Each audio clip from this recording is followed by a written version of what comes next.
What up, my best beautiful people? How you guys doing? Another beautiful day. Yes, it is. It is good to be back, my beautiful people.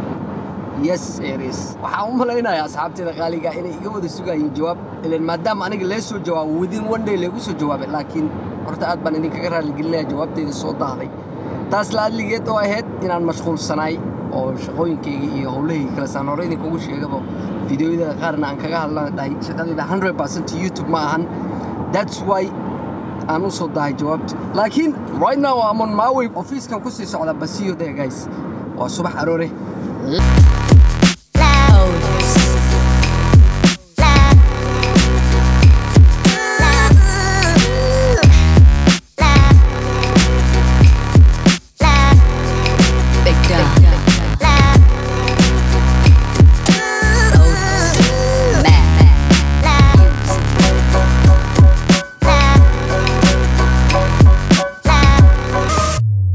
barafuuna badan oo boos ku wada qoran tahay haday toos soo wada badanaan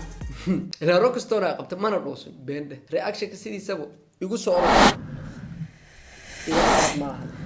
wax walba waxay u baahan tahay dulqaad iyo dhaxdhaxaad kaliya waxaan sameynayna waxay ahaayeen wax la yiraahdo ficil celin ficilkaad sameysaan faahfaahinay hadda way kugu soo socotaa ayagoo badan maxaa yeelay filmaantaadi baa rabaa inaan furfuro oo hadii aan ogaa lahayn inaad degdeg ugu soo jawaabayso mar hore reaction ka soo bixi lahayn وكذا مرك هل مدفع كوريده فيري دقة مرك الفيديو دوبيسي مالها معناها ولا دريمة أنا تاي جروب كحلك قاعد نسكو حلو بعد مرك دوبيسي مالها عن قصة كريمة أنا أسكت جوجي أم حيالي كريمة كلا نوع من نوع كلا دول مدة إن تشاينا مدة إن نيروبي مدة إن هرقيسة مدة إن بوساسة مدة إن مقدش بوضة قريين وأنا نصا عمر صديق فريقي حتى أوز بدل سوم جدا waxaan u malaynayaa isbuucii hore video reaction ka aan sameeyay inuu aad ku xanuuji maxaa yeelay degdega ugu soo jawaabta aad uga helay laakiin marka ay timaado reaction ka aniga qofka sidiisaba personal uma ataagad kare ee kaliya waxaan focus ka saaraa ficilka oo qofkaas sameeyo haday timaado video-ga tusaale video baa uga soo qabata adiga qalad yar baa ay tustay aad baan kaaga mahadcelinayaa taas